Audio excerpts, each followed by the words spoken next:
La dama del sótano. Capítulo 6. Mientras trataba de reponerme del daño que Dorian me había causado, lo único que pude ver fue cómo se alejaba y desaparecía, por la puerta que habíamos entrado. En ese momento de nada importó cuánta fuerza tuviera, el bloque de hielo era mucho más fuerte que el lago en el que estuve una vez. Pocos minutos más tarde escuché cómo algunas personas se acercaban a la cabaña, y desde el exterior comenzaron a recitar una especie de ritual, solo para retirarse después de terminar. Usé todo el tiempo que permanecí allí para forzar mi cuerpo y liberarme, pero no lo conseguí hasta después de transcurridas varias horas. Era consciente de que por el tiempo que pasó, el baile ya había terminado. Tenía fe de que Mikael estuviera a salvo, pero teniendo en cuenta que Dorian me vio con él, era poco probable. Mi presencia en el baile puso a Mikael en la lista de presas de Dorian. Traté de escapar de la cabaña, pero me fue imposible. Los muros eran imposibles de atravesar. Impulsaba mi cuerpo con la imponente fuerza de mis piernas, pero solo chocaba con mi rostro. Tampoco podía atravesar ninguno de los agujeros aparentemente protegidos por algún tipo de barrera. Mi único contacto con el exterior era el agujero en el techo, y gracias a él podía ver cómo el tiempo seguía corriendo, mientras yo era prisionera y Dorian estaba afuera, con Mikael. Esa tortura continuó por una semana completa. Ya había perdido toda esperanza de poder salir para encontrar a Mikael. Cuando un hombre entró, sus ropas claramente lo ubicaban dentro de la nobleza. Su rostro estaba lleno de arrugas y una muy cuidada barba completamente blanca. Soy el conde Víctor Silverleaf, y ahora, tú eres mi prisionera. El trato que hice con Dorian fue simple. Si yo le daba el grimorio de las almas vacías, él me entregaría la inmortalidad. Pero creo que te diste cuenta de que ese bastardo me estafó, a pesar de que le entregué la más valiosa reliquia de mis ancestros de buena fe. En lugar de hacerme inmortal te entrego a mí. Para ser honesto, no tengo nada en tu contra, pero aún no recibo lo que deseo. Así que te ofrezco un trato justo. Entrégame tu poder, hazme inmortal y podrás irte caminando una vez que compruebe que tú no me engañaste también. La oferta de Silverleaf parecía justa. Solo debía inyectarle un poco de mi veneno, darle un poco de mi sangre y sería libre. La oferta era tentadora, pero nada aseguraba que él no me mintiera a mí. Entregarle la inmortalidad parecía la idea más lógica y útil, en el peor de los casos. De todas formas, al encontrarme tan cerca, él buscaría mi sangre y entonces se convertiría en un adicto. Le ordenaría que me liberase otorgándome todo el poder sobre la noble familia Silverleaf. Estaba a punto de aceptar su oferta con todo el gusto después de considerar cada aspecto, y todo lo que me beneficiaba, pero no lo hice. Me di cuenta de que no quería convertir al conde en vampiro. Realmente esa era mi naturaleza, mi sed vampírica surgiendo desde lo más profundo de mi propio ser. Entonces me di cuenta de que mis sentimientos que parecían tan puros hacia Mikael podían ser también un reflejo de la maldición que Dorian me impuso. Además, otorgarle un poder tan descomunal como el que Víctor quería, definitivamente no iba a terminar bien para las personas con las que se cruzara, especialmente si se dejaba llevar por la terrible sed vampírica a la que sería sometido. No podía permitirme liberar a otro monstruo sobre esta tierra. Permanecer encerrada era la decisión correcta, lo mejor para mí y para Mikael.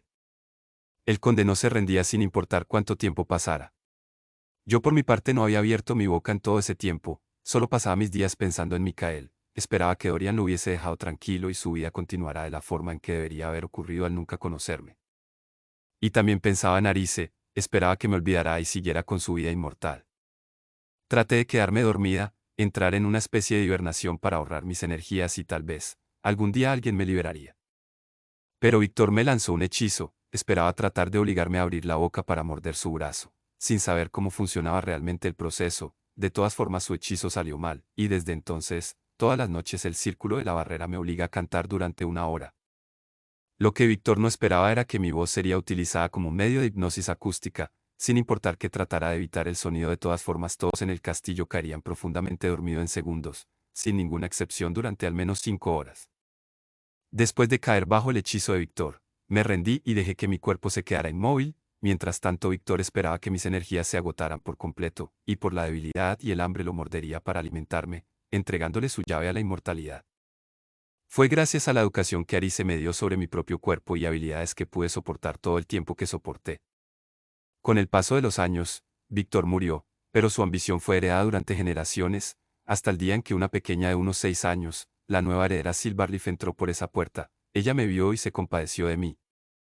Entraba a la cabaña para ocultarse del mundo y hacerme compañía. Durante años me contaba lo que ocurría en su vida, pero nunca me sentí segura de confiar en ella. Al pasar las décadas, cuando se convirtió en la regente del castillo, ella pidió que se removiera el techo que ocultaba la cabaña, y se construyeran grandes muros que ocultara este lugar. Finalmente, en sus últimos días selló la puerta y me dejó completamente aislada del mundo, con la única excepción de mis canciones hipnóticas. Fue entonces que llegué yo y te liberé, ¿verdad? Interrumpí a Meridis. Así es, aunque, eso no es del todo correcto. Anoche, mientras dormías, visité de nuevo el viejo jardín que fue mi prisión durante muchas décadas después de la muerte de la última de mis prisioneras, Silverleaf. Encontré una antigua carta, oculta en un pequeño espacio protegido de la intemperie, que me escribió antes de sellar la puerta. En ella, se disculpaba por haberme mantenido cautiva durante tanto tiempo, pero a pesar de que no quería las virtudes que sus ancestros exigieron, temía por su vida y la de sus hijos, por lo que solo iba a romper el sello que me mantenía prisionera. Después de eso podía salir y el hechizo que me obligaba a cantar se rompería.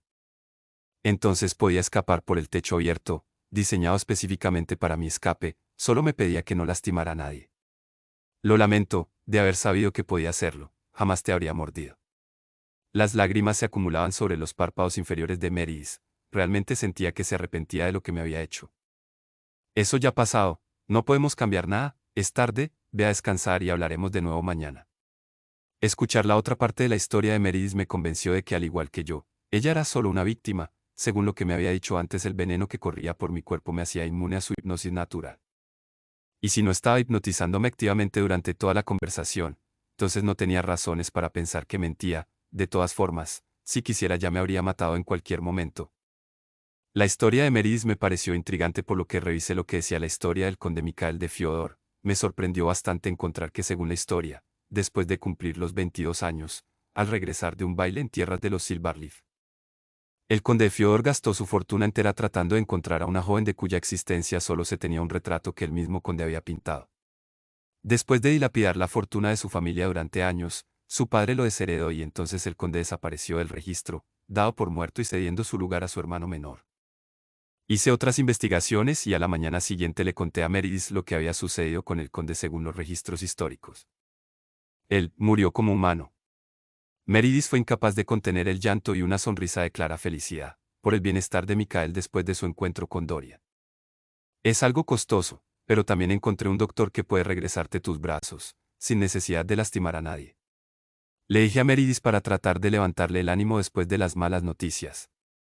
¿Cómo es eso posible? Bueno, realmente no son tus brazos, son brazos de metal, diseñados para conectarse con tu sistema nervioso, y que puedes controlar como si fueran los originales. Con los últimos avances incluso parecen completamente naturales. Tengo entendido que cada cierto tiempo requieren mantenimiento y dudo que estén diseñados para soportar tu fuerza. Pero espero que te sean útiles de aquí en adelante. Meridis me miró con una clara sorpresa, sus ojos llenos de lágrimas por la noticia de Mikael brillaban, pero aún así preguntó: ¿qué ganas tú con eso?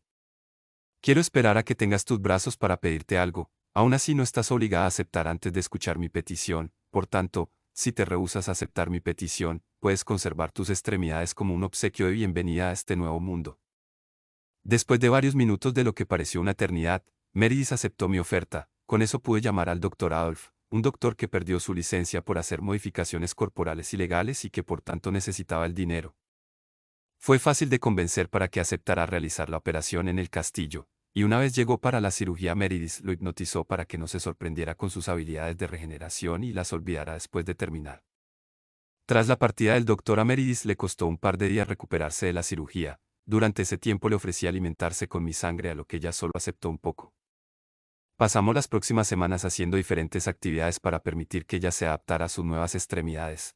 Después de todo había pasado siglos desde que perdió sus brazos y ahora los recuperaba de un momento a otro. ¿Cuál es la petición que tienes que hacerme?, le pregunté, mientras caminábamos por el pasillo principal después de regresar del pueblo. Ya lo había olvidado, pero es algo que debo pedirte, y que honestamente solo puedo pedirte a ti. Sostuvo mi mano con la suya y se detuvo a pensar por un momento. No me gusta pensar en eso, pero gracias al veneno mi vida se redujo considerablemente. Dijiste que solo me quedan un par de años. Es algo circunstancial, pero me gustaría que, dado el caso de que llegara a tener hijos, estés ahí para protegerlos si lo necesitan, ya que yo no podré. Ante tal petición me fue imposible negarme. Después de todo, el hombre que tenía frente a mí me había liberado de mi prisión, me había comprendido como solo Ari se lo había hecho. Me había liberado de la carga de permitir que Dorian torturara a Mikael por la eternidad y finalmente me había obsequiado los brazos que había perdido hace tanto tiempo atrás. Claro que acepto, amigo, dije mientras acariciaba su rostro. Lamento que debas adaptar tu vida al daño que te he provocado, pero me alegra que puedas avanzar aún con esa adversidad. Déjame ir por una botella de vino, para que celebremos el nacimiento de todos tus hijos que con gusto voy a cuidar en tu ausencia. Salí corriendo rápidamente al sótano para buscar la botella de vino más antigua. Me alegraba haber encontrado a una persona con un corazón tan puro, y me lastimaba el haberle hecho tanto daño, pero debía mostrarme fuerte para darle ánimos, y mostrarme dispuesta a apoyarlo en sus últimos años. Una botella de 100 años tenía el gusto de ser la más antigua. Mientras la sostenía, con mis propias manos, por un momento me sentí extremadamente agradecida. La persona a la que le había arruinado la vida, no solo me había perdonado, también me había dado un obsequio invaluable, y con él llegó la rememoración de los recuerdos más hermosos que había tenido con todas las personas por las que llegué a sentir un profundo afecto. Después de tantos siglos, por fin pude volver a limpiar las lágrimas de mi rostro usando mis propias manos. La botella más vieja tiene un siglo. Me gustaría ser tan joven, ¿sabes? Dije mientras entraba a la cocina. No te preocupes por mí, ya tengo mi copa. Dijo Dorian mientras sostenía su cabeza cercenada, con esa asquerosa sonrisa que siempre tenía, completamente bañada en sangre. Me acabo de enterar del fallecimiento del último de mis queridos amigos Silverleaf y vine para ver qué había sido de ti, pero me alegra saber que hiciste un nuevo amigo. Esa promesa fue muy tierna, por cierto. Dorian seguía hablando mientras se levantaba de la silla en la que se había sentado y se acercaba a mí. Esa fue una historia encantadora, pero, la forma en que la contaste me hace ver como si yo fuera el malo. La botella de vino se resbaló de mis manos una vez que Dorian comenzó a apretar la estructura mecánica de mis brazos, justo abajo de la zona donde los había destrozado hace tanto tiempo atrás. Espero que hayas reflexionado sobre lo que te dije la última vez. Espero que ahora salgas al mundo y encuentres una forma de entretenerme. Terminó de decirme, mientras arrancaba las prótesis mecánicas que con tanto cariño me habían obsequiado. Si llegaste hasta aquí y te gustó el video, considera dejar tu like y comentario para alimentar al basilisco de Rocco. Te invito a unirte a mi comunidad en Facebook para estar al día con todas las novedades, y a mi Patreon. Con tu ayuda me es posible continuar obsequiando mis obras a todos los que quieran leerlas, aunque no cuenten con el dinero para acceder a ellas.